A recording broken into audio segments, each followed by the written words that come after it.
قرآن مجید میں ہے۔ اللہ تعالیٰ نے فرمایا وَمَا الْحَيَاةُ الدُّنْيَا إِلَّا مَتَاعُ الْغُرُورِ، یہ دھوکے کا سامان ہے، یہ دھوکہ ہے۔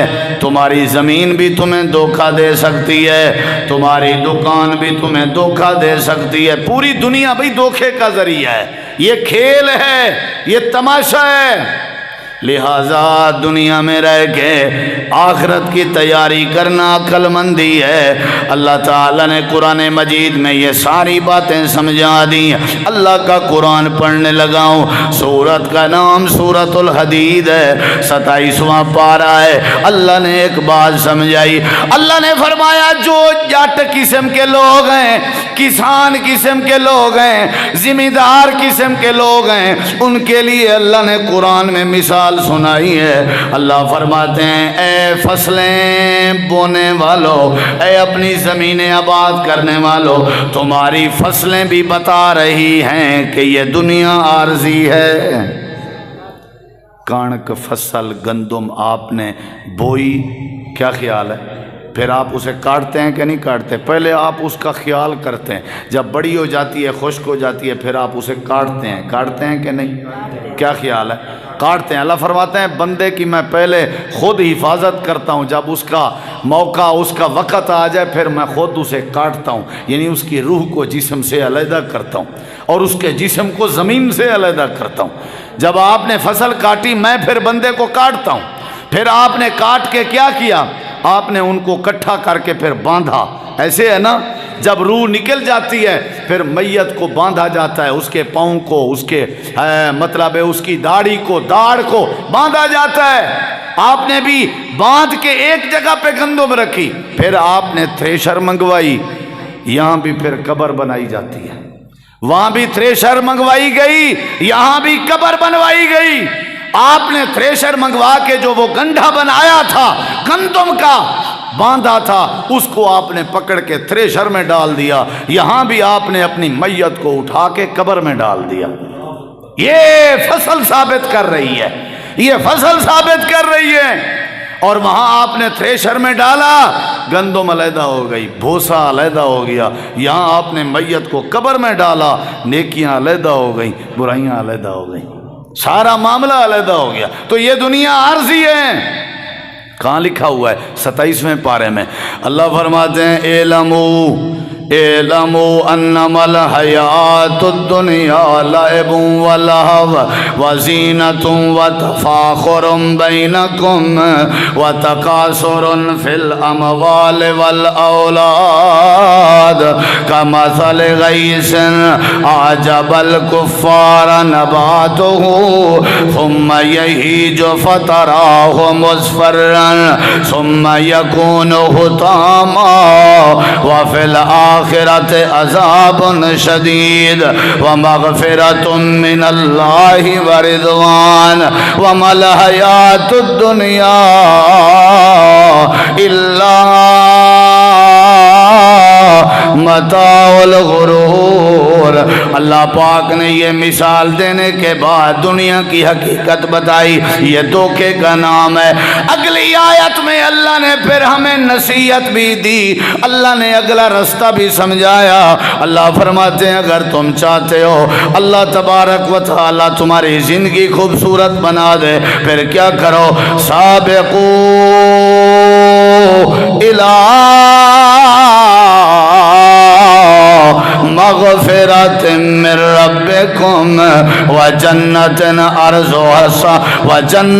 ارضها كأرض السماء والارض اعدت للذین آمنوا باللہ ورسلہ ذلك فضل اللہ یؤتیہ من یشاء واللہ ذو الفضل العظیم۔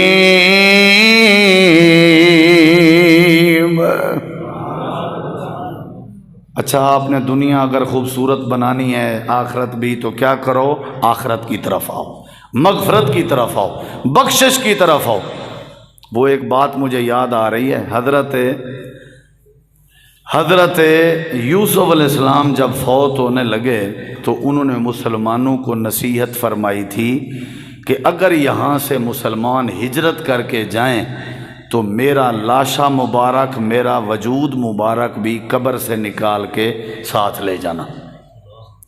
موسیٰ علیہ السلام کا جب دور نبوت تھا، سننے والی بات ہے، موسیٰ علیہ السلام کا جب دور نبوت تھا، قافلے کو ساتھ لیا، بنی اسرائیل کو ساتھ لیا، ہجرت کر کے جا رہے ہیں، جگہ چھوڑ کے جا رہے ہیں، تو آگے جا کے کیا ہوا؟ راستہ بھول جاتے ہیں۔ کوشش کی، دوبارہ پھر بھول گئے، پھر کوشش کی، پھر بھول گئے، پھر کوشش کی، بھول گئے۔ فرمایا یہیں خیمے لگاؤ، یہی انتظار کرتے ہیں، سوچتے ہیں پتہ نہیں کیا وجہ ہے، راستہ بار بار بھولا جا رہا ہے۔ تو پھر کیا ہوا؟ خیمے لگائے، پتہ کیا بھئی کسی کو کوئی بات ذہن میں ہو، یاد ہو یا کوئی بھولی ہوئی ہو تو بتاؤ۔ تو ایک بندے نے کہا جی سنا تھا کہ یوسف علیہ السلام نے نصیحت وصیت فرمائی تھی کہ جب یہاں سے مسلمان جائیں تو میرا وجود پاک بھی ساتھ لے جائیں۔ تو اس کا مطلب ہے ہم جب ان کو ساتھ نہیں لے کے جا رہے، ہو سکتا ہے اس لیے اللہ ہمارے سے راستہ بھلوا رہا ہو۔ سمجھ آ رہی ہے کہ نہیں؟ ہو سکتا ہے، ہو سکتا ہے۔ انہوں نے کہا جی یوسف علیہ السلام کی قبر کہاں ہوگی؟ موسیٰ علیہ السلام نے پوچھا یوسف علیہ السلام کی قبر کہاں ہوگی، ہے کسی کو پتہ؟ انہوں نے کہا جی ایک بڑھیا عورت ہمارے قافلے میں موجود ہے جو ہم میں سے سب سے بڑی عمر کی عورت ہے، ان سے پتہ چلے گا۔ آپ نے ایک قاصد بھیجا، جا کر کے وہ بوڑھی اماں کے خیمے میں گیا اور فرمانے لگا، کہنے لگا موسیٰ علیہ السلام نے مجھے بھیجا ہے، تو آپ کو یوسف علیہ السلام کی قبر کا پتہ ہے؟ تو ماں جی نے کہا جی مجھے پتہ ہے۔ تو موسیٰ علیہ السلام فرما رہے ہیں وہ پتہ بتا دیں۔ بوڑھیا عورت کہنے لگی ایسے بتا دوں؟ فرمایا اماں جی کیسے بتائیں گی؟ فرمایا موسیٰ علیہ السلام کو جا کر کے بتاؤ میری 2 شرطیں ہیں، وہ اگر پوری کر لیں تو میں بتاؤں گی، ورنہ نہیں بتاؤں گی۔ بڑھڑے شالا زید نہ کرن، کیا خیال ہے؟ انہیں دا جڑا زید دے نا توبہ میرا اللہ۔ ہر مسجد میں ایک مولوی کی میں نے وہ ایک تقریر سنی، ثاقب صاحب، قاری عثمان صاحب، اس نے کہا ایک جماعتی بزرگ تھا وہ مجھے بڑا تنگ کرتا تھا، بڑا، بہت زیادہ، چابیاں پھینک دینی، کبھی کیا کبھی کیا۔ میں نے ایک دفعہ ڈرائیور کو کہا بھی آج گاڑی نہیں نکالنی، پروگرام پہ نہیں جانا، خصوصی کام ہے۔ رات کو عشاء کے بعد میں نے 100 رکعت نفل کی نیت کی۔ کس لیے کی یہ اللہ جانتا تھا، وہ تو آپ کو بھی پتہ چل گیا ہوگا۔ 100 رکعت نفل کی نیت کی، کہتے ہیں میں پڑھتا گیا، اس بابے کا نام تھا شیدہ، چاچا شیدہ، رشید نام تھا تو بولتے تھے چاچا شیدہ۔ تو ابھی کہہ رہے تھے کہ 40-50 نفل ہوئی تھیں تو کسی نے نا دروازہ دستک دی۔ میں نے پیچھے سے پوچھا بھی کون؟ اس نے کہا استاد جی میں شیدے کا بیٹا ہوں، تو اطلاع دینی تھی میرے ابا جی فوت ہو گئے ہیں۔ میں نے کہا الحمدللہ، یعنی نیت میں نے 100 رکعت کی تھی، وہ 40 پہ ہی پورا ہو گیا کام۔ اور پھر وہ کہنے لگے کہ اگر کسی مسجد میں اس طرح کا کوئی بابا کسی خطیب کو تنگ کرے تو صرف 100 نفل، جس طرح بس میں نہیں کہا جاتا 5 روپے کی پھکی، صرف 10 روپے کی پھکی، وسیم بھائی 10 روپے کی پھکی، صرف 100 رکعت، یہ سارے شیدے مر جائیں گے۔ نہیں سمجھ آئی؟ کیا خیال ہے؟ تو اس نے کہا جی میری شرطیں ہیں۔ واہ جی واہ۔ موسیٰ علیہ السلام نے کہا چلو جی چلتے ہیں، اماں بڑھیا کی شرطیں دیکھتے ہیں۔ جی اماں جی آپ کی کیا شرطیں؟ سب کے ذہن میں یہ تھا کہ اماں جی بولیں گی کہ مجھے کچاوا بنا دیں یا میرے لیے سواری کا انتظام کر دیں۔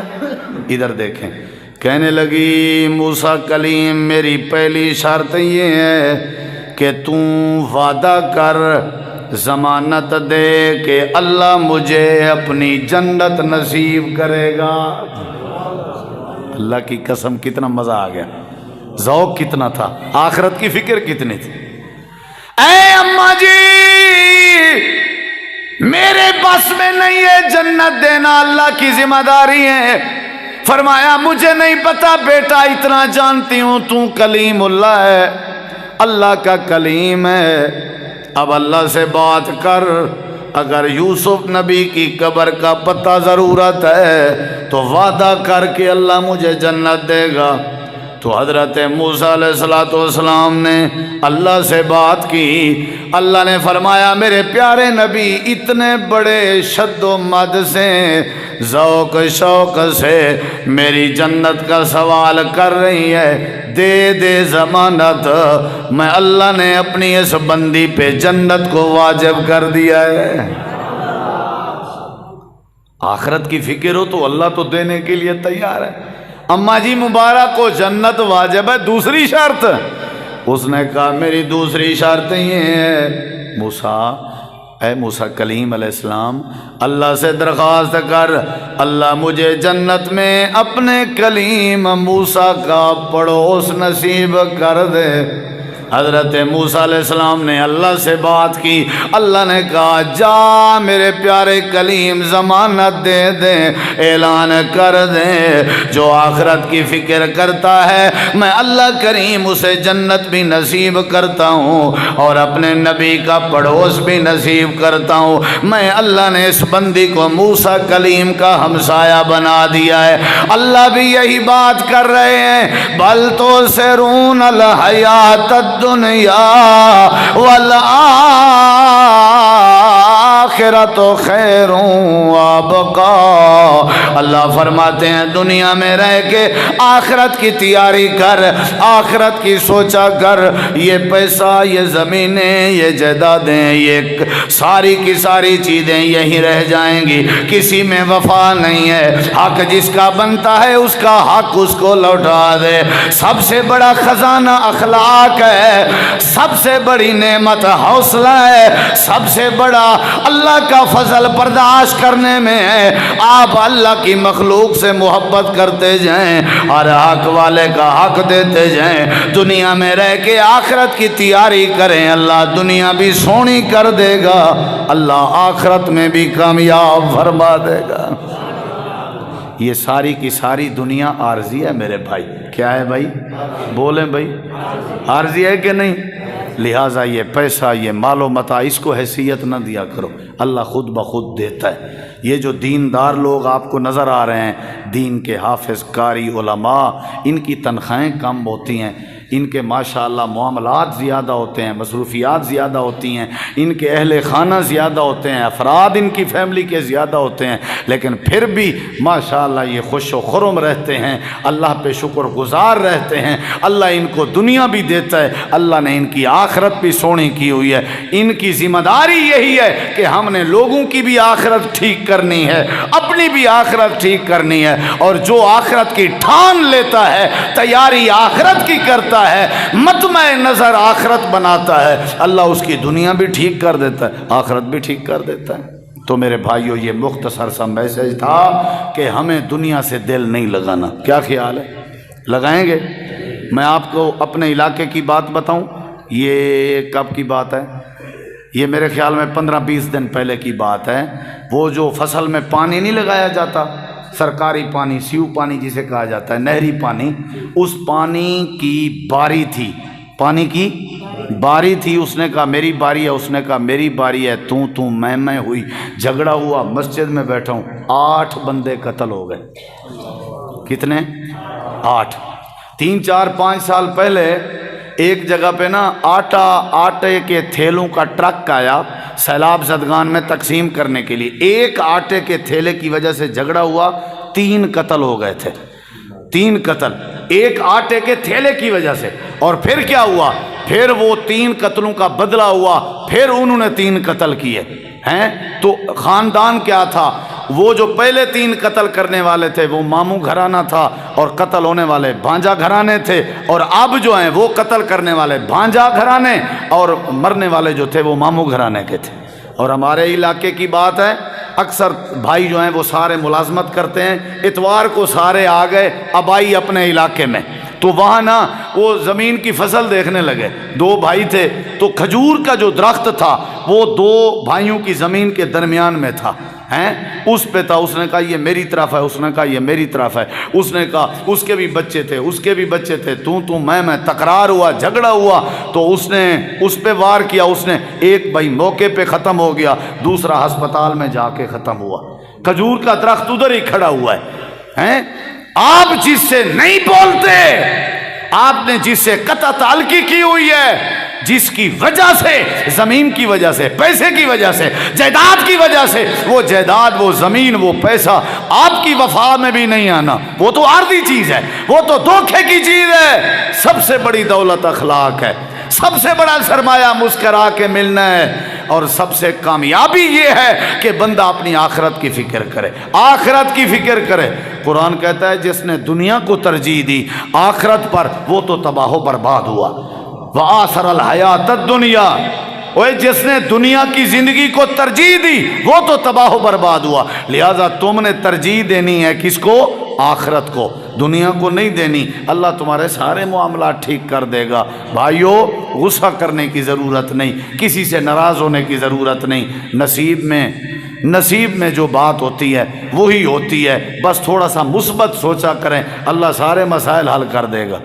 وہ مولوی صاحب ایک تقریر کی تھی تے آکھن لگا ہر کام مقدر چ ہوندے تے تھیندے ورنہ، بولو سرکی سمجھ آ رہی ہے؟ تو ایک بندہ پیچھے سے بیٹھا تھا، اس نے کنکر اٹھایا، چھوٹا سا پتھر، اس نے ایسے مذاق میں نہ ایسے مارا، تے مولوی صاحب کوئی تھی کیاڑے چ لگے، جان دو کیاڑا گردن گوڑ اتنے ہی لگے تے مولوی صاحبی میں پشتے ڈٹھے کاوڑ نال تے غصے دے اکھے نال تے اون ہاتھ بد کیا کہ قبلہ حضور مقدر ہے چاہی کیا آئی بولو تے اگو ہی تے مولوی آئی نا، اون کہ ٹھیک ہے میں کوئی پتہ ہے مقدر ہے چاہی، میں اے دے دا پیاں جو لعنت دا ٹکا کہیں چاہتے نہیں سمجھ آئی ہیں؟ وہ جھیڑے جھگڑے تنازع تو چلو مقدر دی گالے، جھگڑے کر کے دوستیں کو آپ کے دور کر کے ضروری اللہ کو اپنے تے ناراض کرنے، لہٰذا نہ میرے بھائیو، اصل جو چیز ہے وہ رشتہ داری ہے، دوستی ہے، تعلق ہے، محبت ہے، اللہ کی مخلوق کے ساتھ پیار ہے۔ اللہ سے دعا ہے اللہ عمل کی توفیق دے، اللہ دنیا آخرت کی بھلائیاں نصیب فرمائے۔